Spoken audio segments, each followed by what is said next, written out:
All right. So good morning. This beautiful sunny Wednesday morning. For those of you that don't know me, my name is John Diaz. I'm an assistant professor and extension specialist in the Department of Ag and Communications. I also serve as an evaluation specialist for UF-IFAS, and today's webinar is going to focus on my favorite evaluation technique, direct observation. So in today's webinar, we'll go over just a brief introduction of what direct observation is, discuss when observation is useful, and then really go into some of the protocols that you can use for direct observation and then how to prepare yourself and others to be effective evaluators when it comes to direct observation.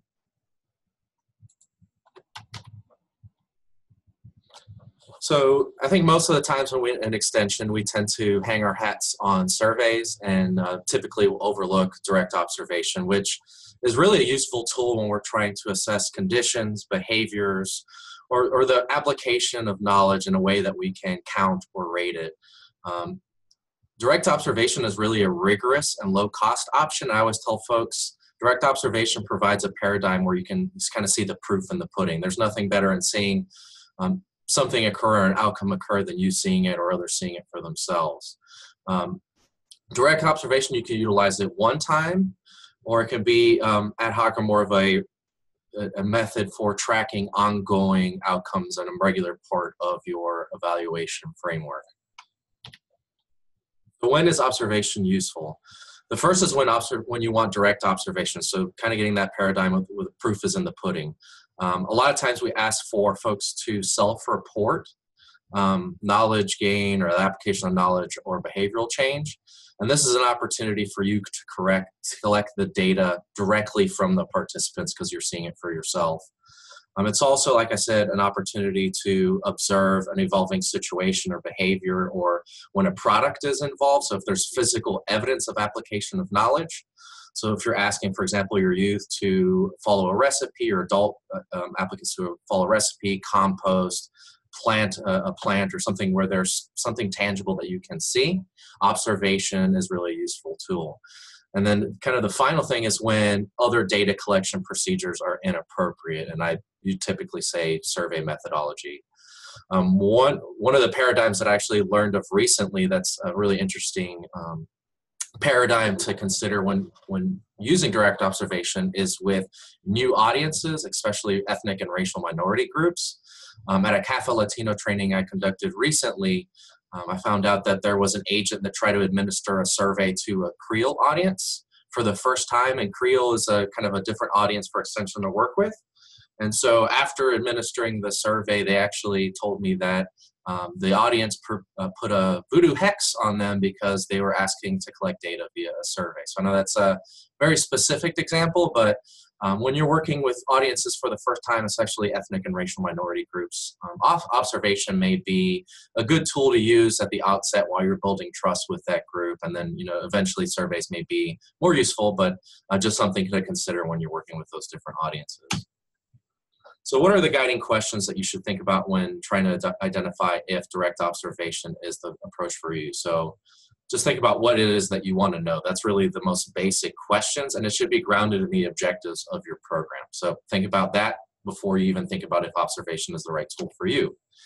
And then finally think about, is observation the most appropriate and cost-effective method to collect information from your audience? So again, this is just based on your bandwidth, if you have volunteers, the bandwidth of your volunteers, and just any associated costs that may include it in observation, and just making sure that you don't position yourself to be stressed out or not have the funds to make it happen, where direct observation really isn't fund intensive, but if travel's incorporated, again, that's something for you to consider. So again, the first bullet kind of goes over what you would potentially evaluate with direct observations, but you also want to consider that you can use direct observation within an event, not only to evaluate outcomes, but delivery of the program. A lot of times you see this approach utilized in the traditional classroom where a supervisor will come in and evaluate the efficacy of that those are delivering the education and just the workshop in general. I think this is a really effective tool if you have volunteers that you're working with. So if you're trying to figure out how effective your volunteers are in teaching, direct observation is really an important tool to use. One thing that I really harp on with observation is it's really impossible to observe all people, events, and etc.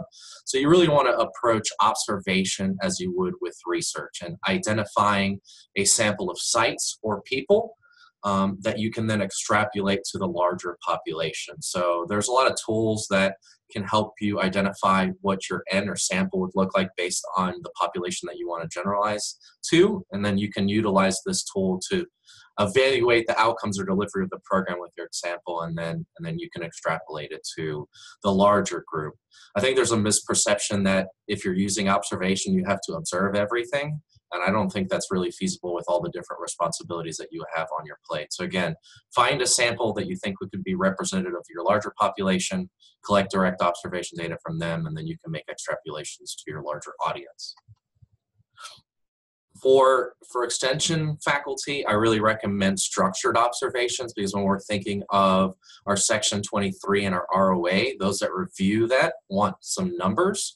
So the structured observation really provides a directed and preset guide or checklist of what to observe, and provides a standardized approach to collect standardized information that could then be transformed into numerical summaries, so more quantitative data in counts, rankings, and ratings that you can put into data tables in your Section 23. That's not to say that more open-ended qualitative observations are not useful when trying to understand how to deliver the program. But again, we're all driven by ROAs in our Section 23 and want to make sure that we can show the impacts of our program, and the structured observations provide a better framework for that. So really the different protocols that I'll go over is observation guides, which are less structured than checklists. They provide an opportunity to incorporate some additional information outside of just a check or a yes or no. There's also the recording cheats and checklists that are very structured and looking for very specific things. And then pictures are also an option. And then there's a combination of using different approaches. So this is an example of an observation checklist that's actually available within IFAS. For those horticultural agents that are on the training today, they probably recognize this. This is the FFL checklist that's used for certification. So this kind of gives you an opportunity to see the really structured observation checklist, where there are specific things that you're looking for, and does it exist or does it not exist? So this guide kind of gives you an idea of that really rigid structure. This is another structure that has more of a rating structure. So this is more of a guide or rating protocol. You see this a lot within 4-H, where you're trying to not only observe if the behavior or the skill is in place, but actually the quality of that skill. So you can kind of get an idea of how you're able to rate that within these different anchors. So needs improvement, beginning, developing, advanced, and then you can measure those at different times to see how those changed based on that rating scale. This is just, again, another example to show how you can use a more of a checklist protocol. Again, I really recommend checklists because it's a really easy way to do it and collect a lot of data at once. So this is an interview checklist that's used for a youth development program, where we worked with the 4-H agents to identify really what are the main skills that we want to see as they engage in interviews. Obviously, employability skills are some of the things that we're trying to develop with youth. So it has kind of those key components, and it's just simple yes or no if they saw it within the interview. And then through this process, they actually will sit down and debrief with the students so that they can show kind of what they did, what they didn't, and how to improve. So it's not only an evaluation tool, but it's also an educational tool all in the same time. And again, just more examples. This is, again, a youth development tool where we measured the 5 C's, so creativity, critical thinking, collaboration, communication, and conflict management. And again, on a rating scale. So it gives you an opportunity to see the rating and quality and just the traditional checklist. So there's an opportunity to do different types of observation based on what makes sense for your program. Pictures, as I mentioned again, is an opportunity to collect observation data. Sometimes you may not have the observation checklist with you, but you'll definitely have your phone, so you can just take pictures and see if there are specific things in place. And this also gives you the opportunity to include more folks in the observation. So if you maybe can't get volunteers or your colleagues to come with you, you can take pictures and just have more people serve as observers in the process by taking pictures. And then finally, there's the combination of pictures and the checklist. This is just a way to increase the rigor of your direct observation so that you have something specifically written and then the pictures confirming that that actually took place. So before I move on to who the observers are, is there any folks that have any questions in regards to utilizing the protocols and how to develop those protocols? Nope. All right, so we'll move on. So one of the questions that I typically get from agents or extension faculty is, I just may not have the time to do all the observations. And while you are a key observer, there's a lot of folks that can help with observations. So you obviously you yourself can be an observer. There are participants that can volunteer and be observers themselves. So an example of this is with 4-H camp. The parents will come to 4-H camp and they can serve as an observer of their children.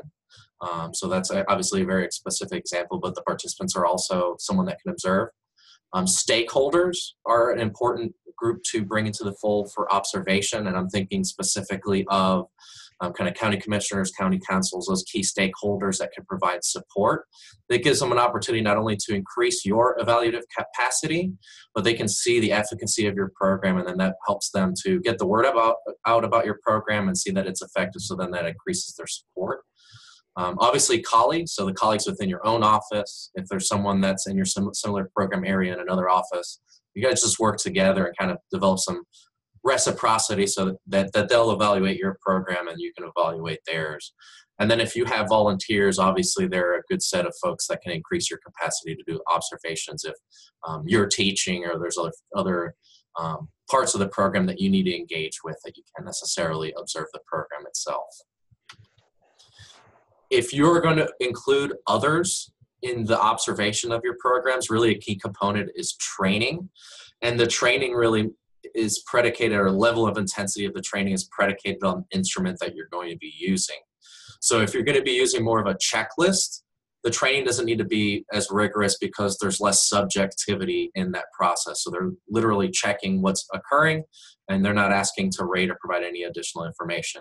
If you do have a rating scale, you want to make sure that your training is a little bit more rigorous so you have consistency in your observations and provide really a standardized approach for those observations. Again, that training is really important so that, again, you have those clear and consistent data sets on the back end. And really within those trainings, one of the things that you want to create is practice scenarios.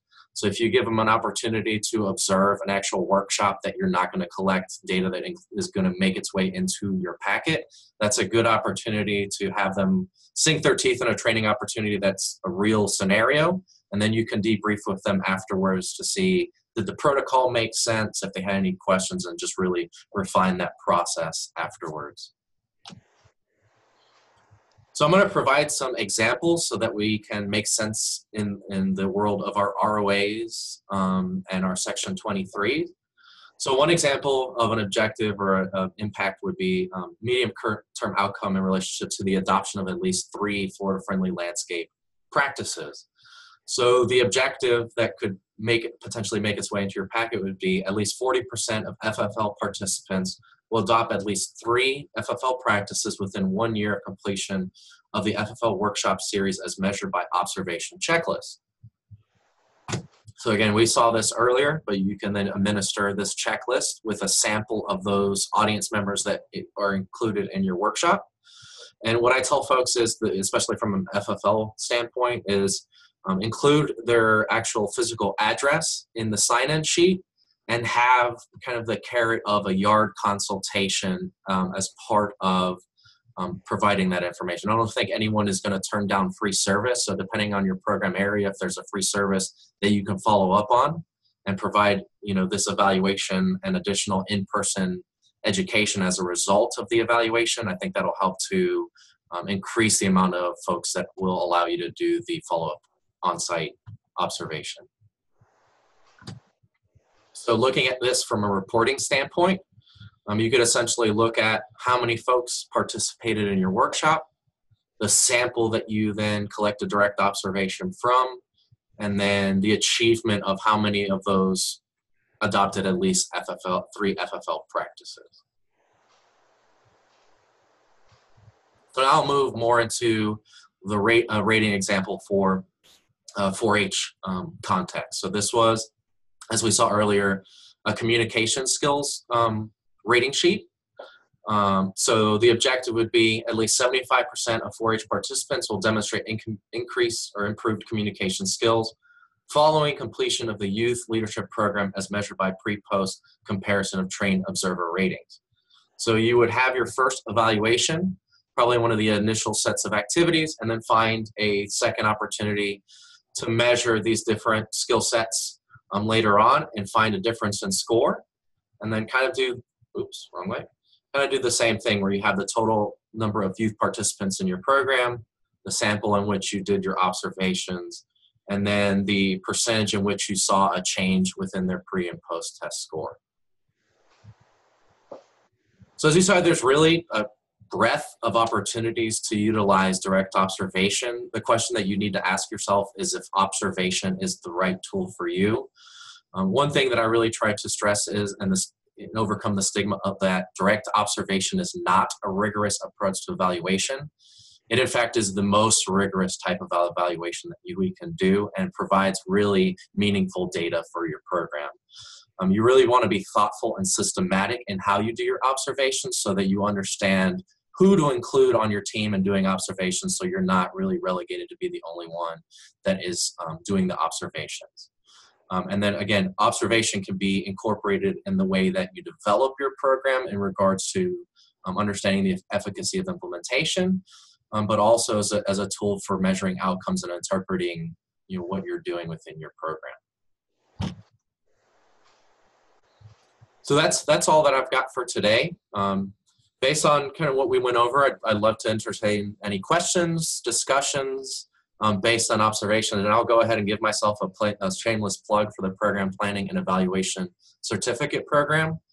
This is a self-paced program that we created among all the evaluation specialists in IFAS. Typically, the CEDs or DEDs will provide support to engage in this program, and then you get a professional certificate in program development and evaluation.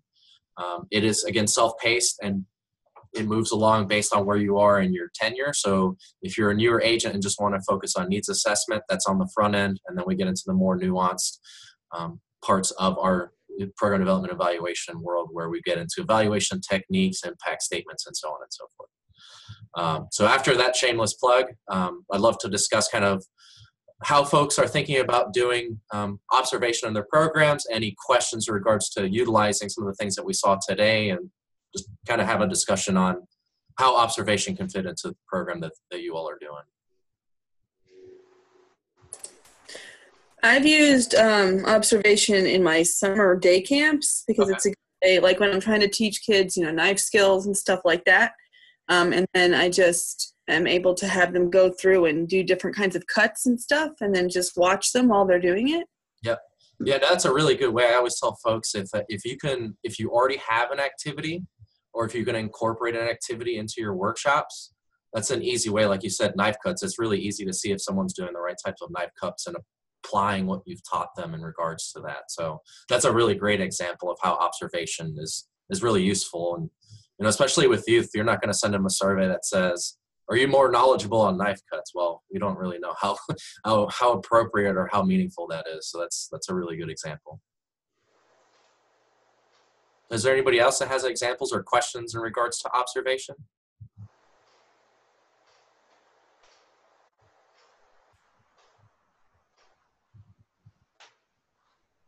All right. So I won't keep folks on here. I'll just also mention, since we did have a very specific 4-H example, I'm working with a cohort of 4-H agents on developing observation tools for clubs and camps, looking at the implementation of PYD practices, essential elements, and all of that type of stuff.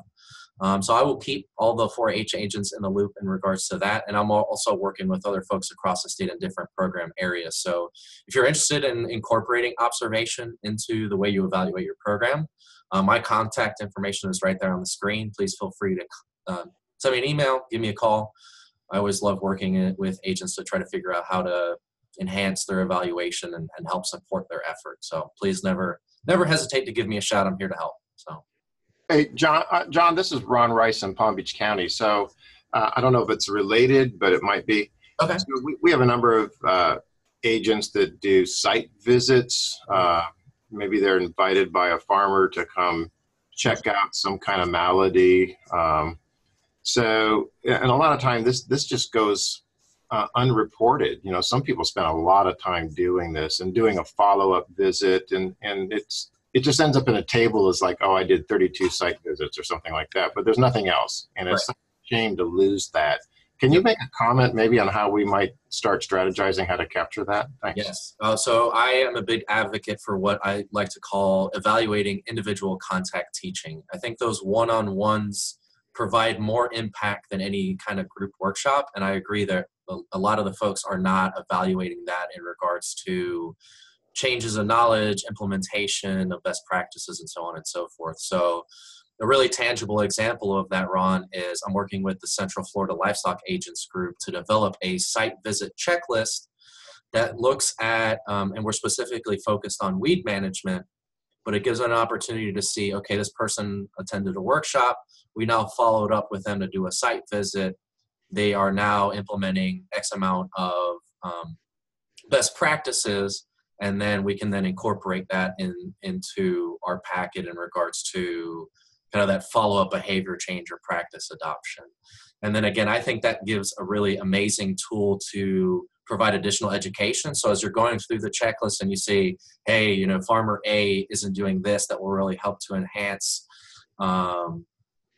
the elimination of Congo grass. Let's go ahead and sit down one-on-one and discuss, you know, how we'll help to alleviate that. So there's a lot of win-wins there. You're developing relationships, you're collecting that data, and providing some really useful feedback to those folks that they will then more likely use and kind of move the needle in creating a more efficient operation. So I think in almost all contexts, there's a need to do that. It's really what it looks like and how we can best do that. So I'm more than willing to work with faculty on that. I've worked with horticultural agents, agricultural agents, entomologists, you name it, and trying to figure out how to evaluate those one-on-one visits. Because I've seen folks in their packet, they've have 145 site visits, and that's the only number they have is the number of site visits, and it doesn't make it into the outcome. So that was a long answer to say, yes, it's important. There's ways to do it, and I'm here to help. All right. Thanks a lot for that. And I think, too, I had a recent discussion with Anita, who was looking at that from a 4-H context and working one-on-one with the volunteers, like the club leaders. So trying to develop a protocol that when they do those one-on-ones, they can, you know, ask them questions on site to make sure that the information that they gave them was useful, that they may adopt it, and so on and so forth. So again, it depends on the context, what that may look like, but there's an opportunity across all program areas to collect that type of data. Does anybody have questions in regards to those one-on-one consultations and what that might look like for your own program?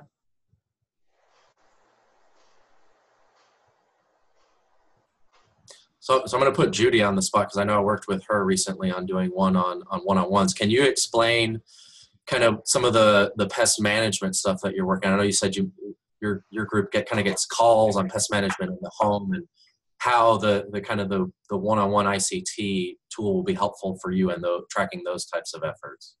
Well, I think with the checklist, right now we have a checklist and a kind of questionnaire we're using, and so I guess to see if we haven't any follow-up evaluations yet, but we'll just kind of see if they've, put into practice any of the skills and things that we've covered in the class. Awesome. Yeah. So I'm working with Judy and some other FCS agents on home pest management. And so I know they get a lot of calls and emails asking them to help them with some pest issues. So we created a survey that would then follow up with those folks to see, is the information useful? Do they plan on implementing it? And then we're going to work on, obviously, and then their knowledge change to give them the capacity to deal with it in the future. And then we're going to develop a follow-up survey to see, hey, did they actually implement it? And then if there's more information or resources needed so that we can then keep that loop going and continue to feed them information that's useful for them.